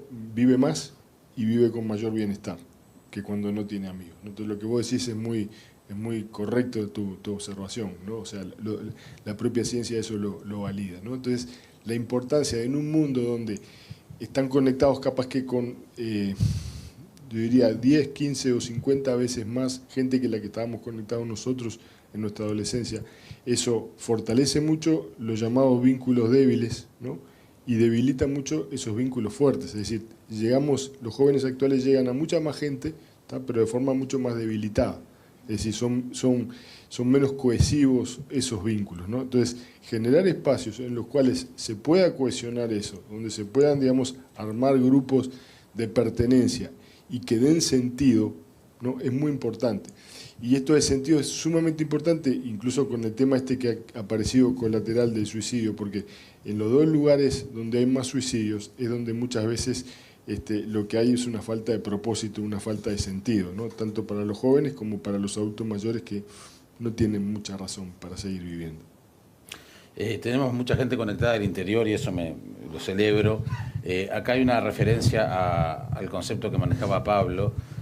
Nos dice Maribel, la igualdad no es la mejor solución, yo hablaría de equidad a cada quien según sus necesidades, porque es difícil hablar de méritos cuando partes de realidades muy dispares, dice esta internauta.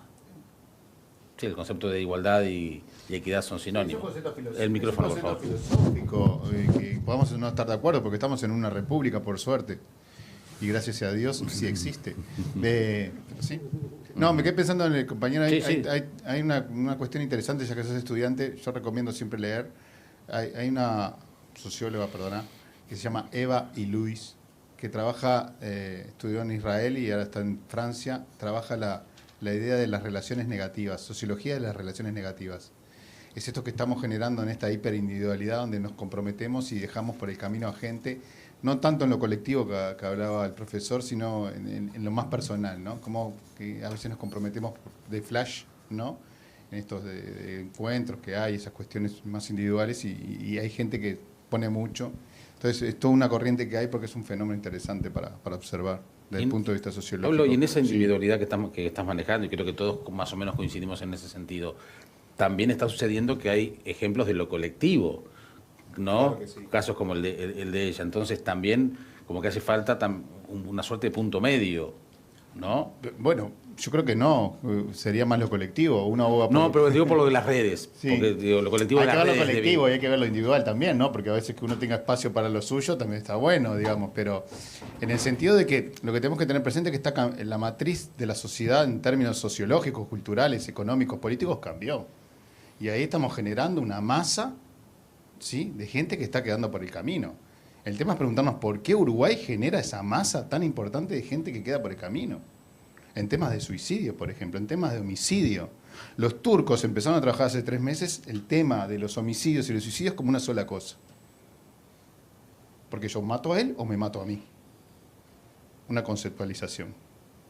No digo que hay que imitar a los turcos, no, por favor. Yo, como concepto. Claro, cómo se va cambiando y cambian, porque a veces los esquemas son tan rígidos que son imposibles de derribarlos.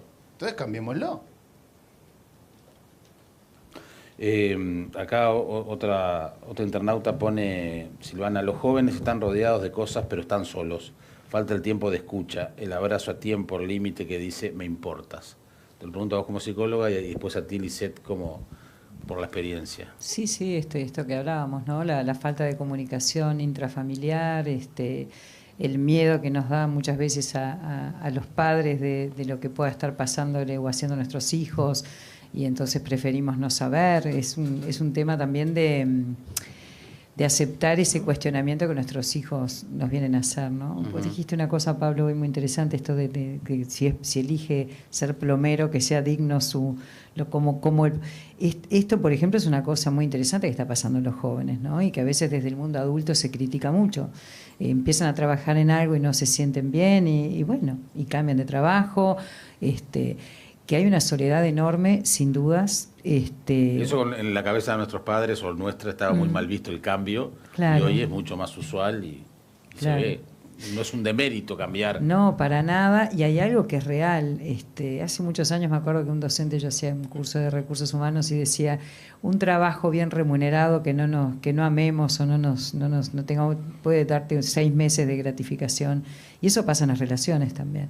La soledad a la que se refiere, claro que falta eso, y creo que en eso las redes y esta conexión a distancia es terrible, ¿no? Uh-huh. Porque aporta una cantidad de posibilidades nuevas de comunicar, esto que pasa, que haya gente que pueda transmitir por lo menos ahí lo que siente, pero también la posibilidad de la desaparición de golpe. Y esto genera mucha angustia, ¿no? Volver a sentirse nuevamente solo. Lisette. Sí, sin dudas. Más como en el consultorio, esta frase como que algunas se puede resumir un gran concepto de lo que sucede muchas veces entre las relaciones entre familiares, y uno también tiene que trabajar en eso, en cómo, bueno, existe esa soledad, bueno, cómo podemos hacer, qué sucede, ¿no? Generar nuevas relaciones quizás de amistad, fortalecer la autoestima. También yo trabajo mucho cuando escribo, ¿no? Esto de hacer que las personas se sientan identificadas por cómo se sienten. Quizás a veces hay como crisis más de diferentes edades, ¿no? Que van como surgiendo propiamente de la edad, ¿no? Como crisis. Y trabajar esto, ¿no? Y capaz ver que a un otro también le está pasando lo mismo, me hace sentir un poquito menos solos. Y ahí es cuando se genera la comunidad, ¿no? Esto que las comunidades en redes, bueno, yo también soy parte de este escrito, a mí también me está pasando esto. A mí también me pasó que estaba hablando con una persona y salí y me vi 2 o 3 veces y la nada desapareció. Bueno, hay un escrito relacionado a eso, o sea, un post en realidad, y a mí me sorprende muchísimo, y es algo, quizás uno de mis grandes motivadores para seguir escribiendo y seguir haciendo lo que hago, es que me digan, siento que lo escribí yo, pudiste poner en palabras algo que a mí me pasa, ¿no? Y bueno, de alguna forma, quizás no podés cambiar ese dolor, no podés ayudar a todas las personas que están, bueno, pero si ese escrito, si ese texto te hizo sentir bien y pudo resumir muy quizás acotadamente lo que vos sentís, para mí es un gran mérito. Entonces esto de generar comunidad, de generar lazos, de, bueno, seguidores y personas que van construyendo a través de la comunidad, para mí es un gran logro y está buenísimo, ¿no? Sí. Tú y ya después. Acá, él. No, era más que nada que estaba pensando en aquello que hablaba Pablo del hombre que quiere ser, como que quiere ser mejor o algo así. Y yo en realidad, yo soy de Salto y por lo menos eso yo lo veo, por lo menos toda mi vida lo vi bastante eso, digo, del salteño me parece bastante así. Si sabía la pregunta más que nada va, si eso afecta mucho, bueno, en qué departamento hay por ahí más suicidios o depresión en general. Si se sabe algo de números por departamento más que en general del Uruguay. Sí, El micrófono. Te podría recitar de memoria las cifras por departamento, pero creo que no contribuye, porque primero no hay una falacia ecológica en términos más metodológicos, te lo explico brevemente. Si bien Uruguay tiene 818 suicidios por año, una tasa de 23, son pocos casos. Yo esos casos los tiro o los coloco por departamento, y si saco 4 de Salto un año y los pongo en Rivera, o saco 4 de Salto y los pongo en Florida, cambia los porcentajes, cambia la tasa. ¿Me explicó? Entonces no nos dice mucho. ¿Qué te dice a ti? Mira, yo estoy muy preocupado porque el 7 y el 8 vamos a Río Negro y fue el departamento con más suicidios el año pasado. Dije, mi señora me dijo, Pablo, ¿no te suicidarás? No, quédate tranquila. Quédate tranquila que no llevo cuerda. Entonces, ¿se entiende? Entonces, no, saquemos el tema de los departamentos, no necesitamos los números. Lo que sí tenemos un problema importante en la región este del país, que es La Valleja, Maldonado y todo, que ahí lo que tenemos que preguntar, ¿qué hicimos como sociedad, como dice Felipe, como Estado, como República, en los últimos 30, 40, 50 años, en términos productivos, en términos de recombinación de la producción, en términos de la cultura de los pueblos? Entonces, esos mitos de los departamentos... Porque aparte tampoco te dice nada. Fue Soriano el año pasado. El año anterior había sido 33. Y el año anterior había sido Rocha. ¿Y? ¿Nos vas a Rocha vos? Y aparte, ¿qué te dice? ¿Los de Rocha nacieron ahí en Rocha o es un problema de arraigo? ¿Es un problema de gente que va a vivir ahí o nació ahí, el que se suicidó, dónde estaba a los 15 años? ¿Me explico? No nos dice como... ya no tenemos que mirar más las cifras. Y hace muchos años, Pablo, hubo una... Lo de Castillos, el mito de Castillo salió en el diario El Observador, la piedra que está abajo de Castillo. Los perros no ladran. Todo lo que estoy diciendo es verdad, ¿eh? Lo googlean, ¿eh? No se rían, ¿eh? Había una piedra en Castillo que decía, los perros no ladraban. Era así, ¿eh? Está en El Observador. Castillo, nosotros hicimos 2007-2017, juntamos todos los suicidios del Uruguay por todas las localidades. e hicimos la tasa por cada pueblito del Uruguay y por cada ciudad, ¿sí? Contra el censo 2011, porque el único dato que tenemos, cuánta gente vive en Castillo, en Vergara, en Chapicuí, es el censo 2011. Después son proyecciones departamentales que tuvieron erradas siempre, ¿no? Pero bueno, eso es otro tema. Por suerte ahora Boal se dio cuenta. Tiramos esa sumatoria de 10 años, 2007-2017, contra el censo 2011, y Castillo quedó en el 5º lugar de Rocha, como pueblo de tasa de suicidio. No te voy a decir ni cuál es el cuarto, el tercero, porque no importa. Entonces, en términos técnicos, no sé. Y de lo que acabas de decir, la cantidad anual de suicidios en el Uruguay, ¿qué tan? Porque siempre decimos es espantoso, es horrible. Sí, hay un documento del 2019 de la OMS, nombro las fuentes, la OPS y la OMS, que dice, ustedes lo bajan, de que es del 21 de junio del 21, perdón, no del 19, 6 de junio del 21, ¿sí? Entran a la página de la OMS y lo bajan y lo leen. El suicidio en el mundo se ha detenido y en algunas zonas ha bajado, salvo en las Américas. Y la contribución de las Américas la tiene Uruguay, Canadá y Estados Unidos, básicamente. Ese es el dato que tenemos que tener. Y no creernos que el suicidio aumentó en todo el mundo. Es un flagelo de la humanidad. No, hay países que lo han controlado muy bien. Uruguay no va a tener una tasa de 10 o de 9 como la tiene Argentina, nunca, porque ya en 1930 tenía una tasa de 14. ¿Se entiende? Y no es necesariamente por el registro de mortalidad, que es muy bueno en el Uruguay, porque en suicidio también hay un subregistro. Y eso es una cosa que dijimos en el año 2016 en el MSP y no nos invitaron más a hablar. Pero bueno, hay un subregistro entre el año, lo comento, porque esto no tiene bandera política, ¿eh? Por eso puse la fecha a propósito. No tiene bandera política. Y no importa si hay un subregistro del 9% entre lo que es la policía y el dato oficial del MSP. ¿Se puede aprender de los países que han solucionado el problema? Sí. Yo creo que, A veces importan los números, pero a veces no. ¿Por qué no importa la no, yo creo que nos importan más. Nos importan para ubicarnos en el contexto, pero no dibujar lo importante que no importa. No, pero no que fuera lo único, el único factor. Exactamente, dibujar el territorio de los departamentos. También dicen algo, la pregunta Sí. de Francisco, este alumno, no tenía que ver con que si yo no llevo una cuerda a un lugar donde, es porque está preguntando si hay raíces culturales, locales, socioculturales que puedan estar incidiendo. Está bien, lo entendí para otro lado, Francisco, disculpa. Creo que en el interior es un poquito más que en contextos urbanos. Y ahí sí puede haber una tradición con la muerte, entre la vida y la muerte. Pero no es estadísticamente significativo. ¿Está claro? Eso es lo importante. Lo que quiero decir con las cifras es que no nos dejemos engañar con las cifras. Las cifras ya están, ya son abismales, ya son indignantes. Eso es lo que tenemos que tener presente. Tenemos que tener presente que tuvimos una ley de prevención del suicidio en el año 2011 al 2015. No hicimos ninguna más hasta el año 2021. Y el Plan Nacional de Prevención del Suicidio del 2021 no pide ni perdón ni disculpas a todos nosotros, que nos equivocamos durante 10 años en esos temas y nos seguimos equivocando. La palabra es más importante que el número, perdoná. En ese sentido voy yo. Tenemos un plan de prevención de suicidio, como lo teníamos en el 2011 también. 5 objetivos. 1 es el acceso a los medios letales. Eso lo tiene la India, eso lo tiene Singapur, porque hay la gente con veneno del campo sin toxicidad. En Uruguay el 80% es por ahorcamiento.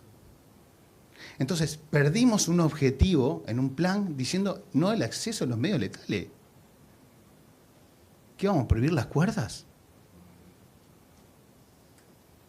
Eso es lo que tenemos que reflexionar como uruguayos y uruguayas, porque tenemos la cultura, la fuerza necesaria para salir de esos encapsulados que nos metemos. ¿Oh? No hay otra guerra que... eso es más que los números, discúlpenme.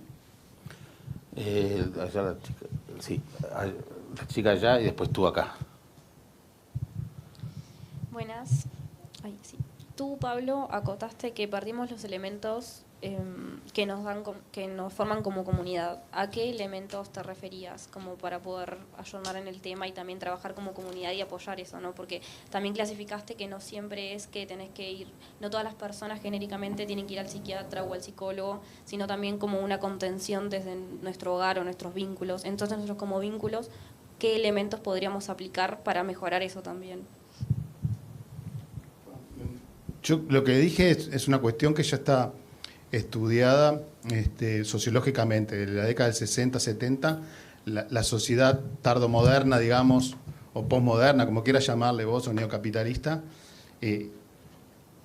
está generando ese proceso de individualidad que básicamente es la falta de cohesión de instituciones estables, que esas instituciones pueden ser el Estado, pueden ser la familia, puede ser un partido político, puede ser una religión, que nos daban marcos de acción estables y duraderos para participar, o elegir no participar. Eso hoy en día se está dibujando. También se está dibujando un proceso de individualización, un miedo al dolor, digamos, una lógica de felicidad, ¿no? Donde la felicidad está atada al punto de vista individual. No hay una felicidad colectiva. Y ahí tenés muchos autores para hablar. Entonces, son procesos que no se dio solo en Uruguay. Eso es lo importante a destacar también, como interrogación, o como interrogante nuestro colectivo. Porque hay una pregunta inteligente que a veces me hace, dice, pero en Argentina también pasa lo mismo, o en España pasa lo mismo. Claro, porque la tardomodernidad es global, digamos, del occidente. Bueno, ¿qué hicieron ellos? ¿Qué hicieron ellos? Claro que sí. Nosotros pasamos una sin pandemia, que no es pandemia. La sin pandemia incluye otras categorías de análisis de lo que nos pasó en términos culturales, económicos y políticos. Pandemia es sanitario. Pero, y pasamos sin nada. No supimos como sociedad hablar de esos temas que nos generaron dolor, duelo, como es la muerte. No para celebrarla, sino para preservar la vida. Y eso lo hizo otras sociedades. Claro que sí. Claro que sí. Nosotros pasamos la muerte, lo pasamos en la tele, ¿no? Ecuador se prendían fuego las cosas. Yo tengo un mejor ejemplo, ahí lástima que traje el PPT. Nosotros presentamos un proyecto en la universidad, un fondo concursable en el año 2019.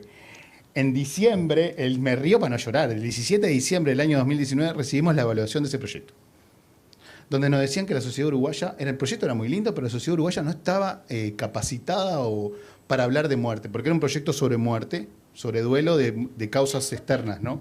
De homicidios, suicidios, y para trabajar con las familias. Entonces la Universidad de la República nos dijo que no. 2 meses después estábamos mirando la tele cómo moría la gente, cómo la prendían fuego en Ecuador, y cómo la pandemia se llevaba. Y es más, cómo se llevó a muchos uruguayos y uruguayas.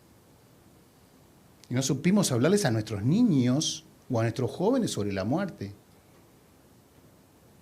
Entonces, esos también son los temas que tenemos que hablar y desencapsularlo de suicidio, de salud mental, que son temas que comparten esos territorios, también la violencia. También la violencia. Bien, aquí tú, sí.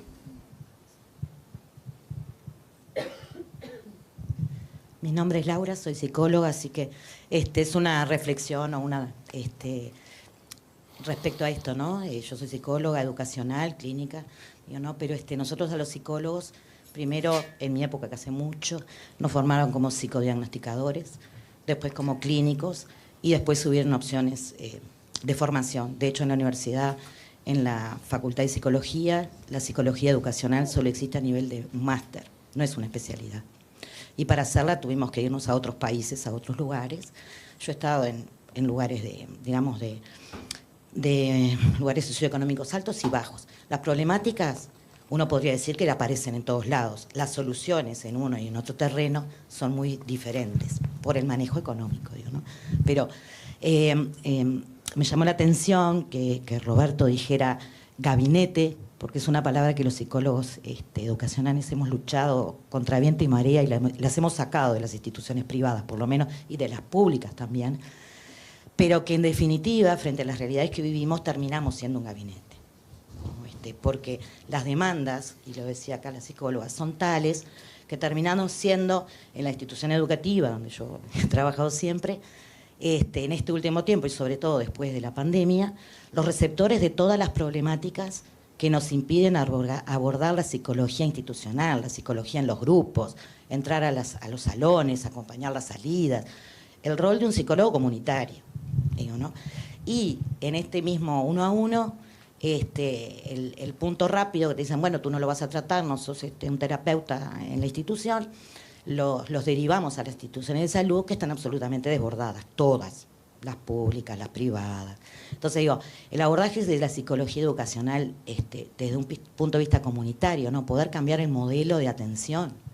Lo de los referentes es fundamental, porque en la institución, desde el portero hasta la última limpiadora, viene y te dice, fulanito se está peleando afuera, salga alguno, les hablan, te cuentan lo que le cuentan. Digo, o sea, los referentes, todos van, los profesores.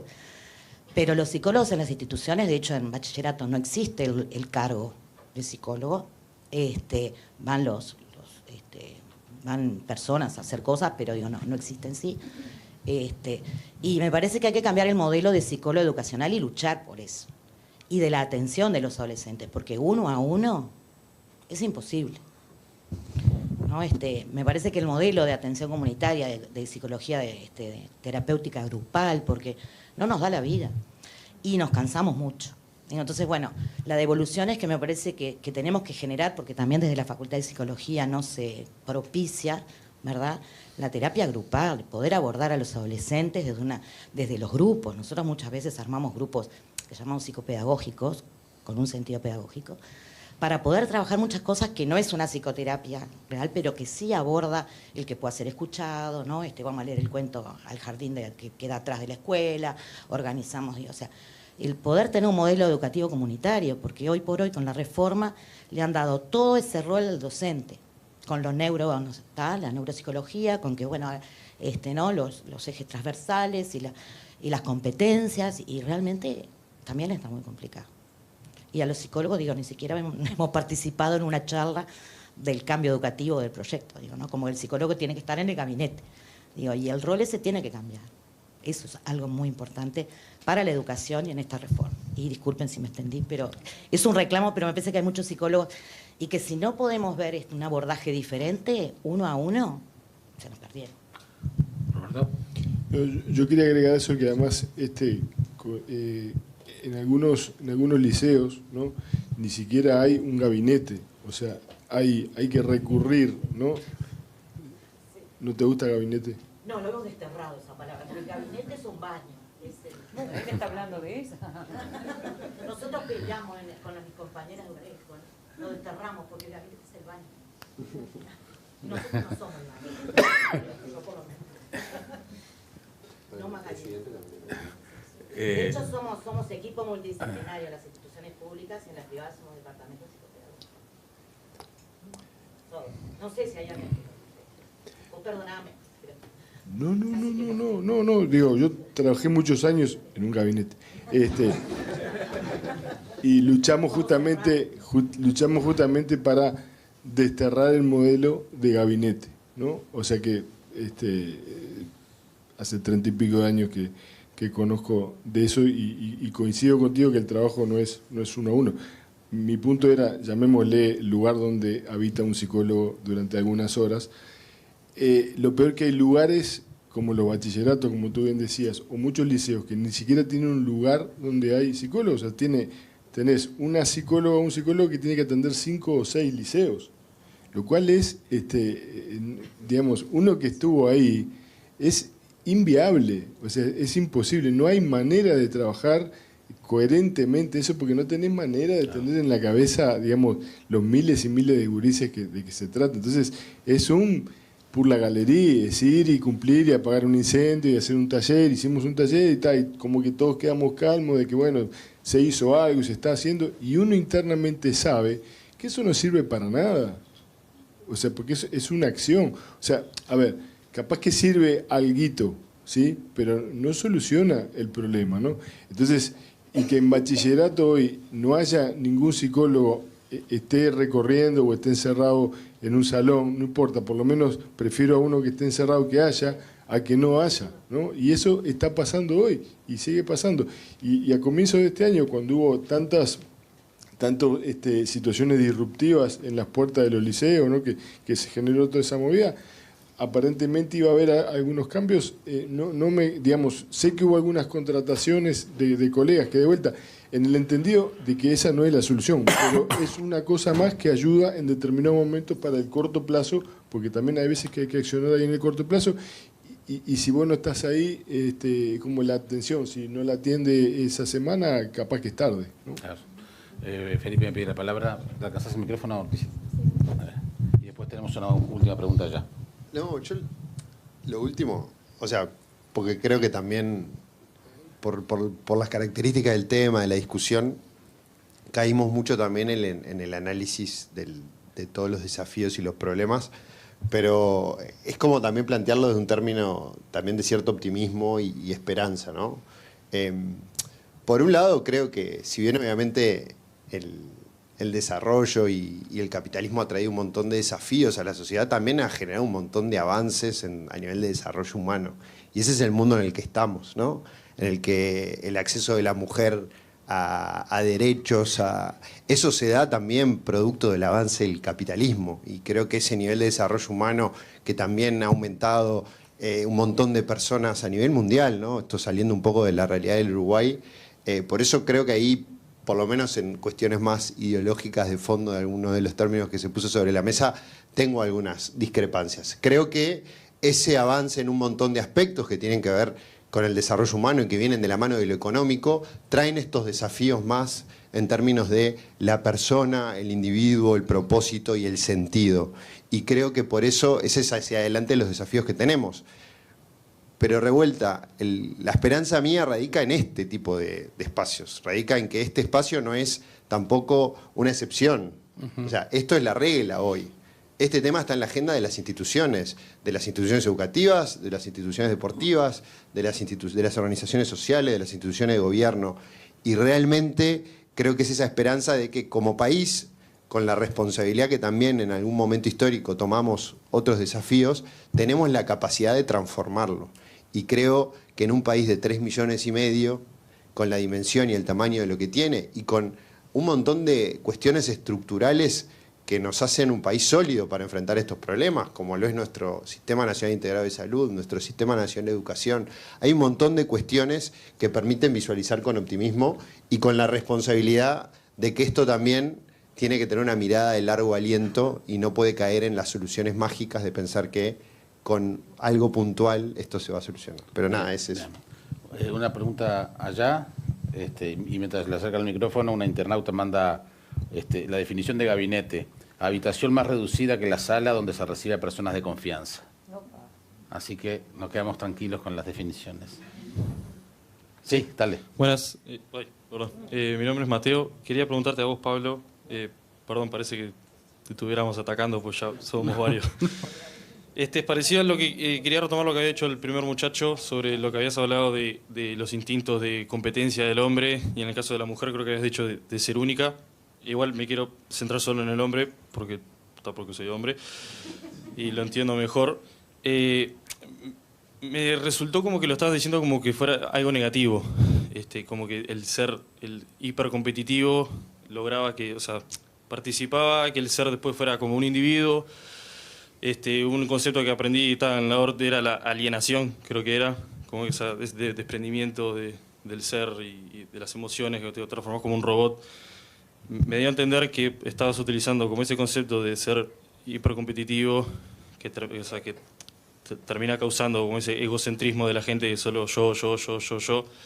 Primero quería preguntarte si lo entendí mal o si era así, y después dar mi opinión de que me parece que ese tipo de instintos, sobre todo que tenemos los varones, de querer ser mejor, ganarle a la gente, son muy competitivos, no son necesariamente malos, porque si lo aplicás de buena manera, puedes lograr buenas cosas. O sea, no estoy diciendo que sea bueno o malo, pero el mundo es como es, y si uno se pone a pensar, lo puedes aplicar en todas las cosas de tu vida. Por ejemplo, la casa que vos querés, el auto que querés, el trabajo que querés. Hay mucha gente que lo quiere y no lo vas a lograr sintiéndote triste y no haciendo las cosas cuando las querés. Lo vas a lograr haciendo en todo momento, trabajando y luchando, más allá de cómo te sientas, porque hay gente que lo va a hacer y te va a ganar.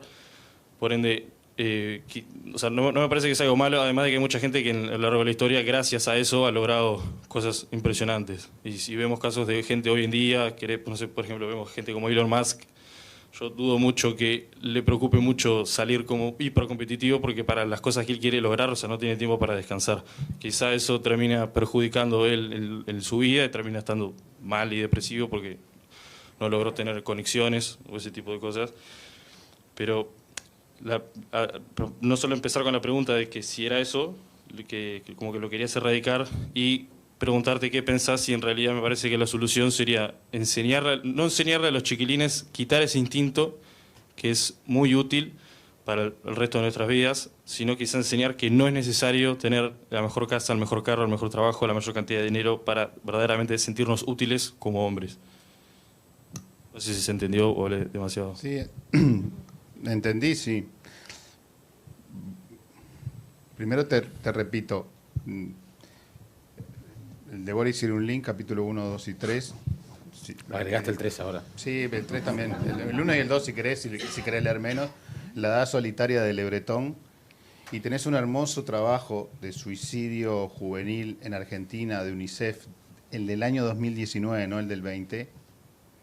Y ahí en la página 30 y pico empiezan a trabajar antropólogos, sociólogos y psicólogos y plantean esta idea de... La pregunta es, básicamente, ¿por qué se suicidan más hombres que mujeres? Entonces, mi discurso vino por ese lado. ¿Se entiende? Mi discurso vino por ese lado. En el sentido de que hay un conjunto importante de hombres, y voy a los datos que no me gustan, pero en Uruguay tenemos un problema, los varones, o los hombres, entre los varones, a partir de las 25, 30 años de edad hasta los 40, si querés un poco más abajo. Es cuando entramos ya al mundo adulto. Entonces ahí nos juzgamos en eso que vos decís, ¿está claro? En eso de individualidad, en eso de perder una pareja y decimos, bueno, te habrá engañado tu mujer, o no sé, o que no llegaste al auto. Yo no soy quien para decir en ningún momento de que hay que abolir o sacar eso. Lo que yo fui a leer esos textos porque la pregunta es, ¿por qué el hombre?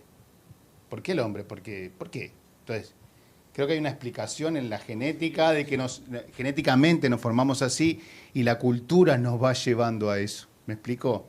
Si está bien o está mal, es tu problema. Es un problema, digamos, filosófico. ¿Me explico? Yo no quiero entrar en ese plano porque lo discutimos afuera. Y ahí hablamos de juicio de valor, no relación con los valores. Yo te digo que el hombre es más competitivo, incluso con los hombres, que con una mujer. Si es bueno o malo, es tu problema. Lo vemos afuera en otros planos, ¿no? Entonces, en ese sentido apunté el discurso, en una explicación de culturalmente también eso, ¿no? Que también es cultural eso, y se mantiene, ¿no? Bueno, les agradezco enormemente a todos, a quienes nos están viendo desde el interior y desde el exterior, que mandaron mensajes también, por supuesto a quienes vinieron aquí y a ustedes por el aporte, que espero que sea útil para todos y no dudo que va a ser así. Gracias. Nos vemos a la próxima.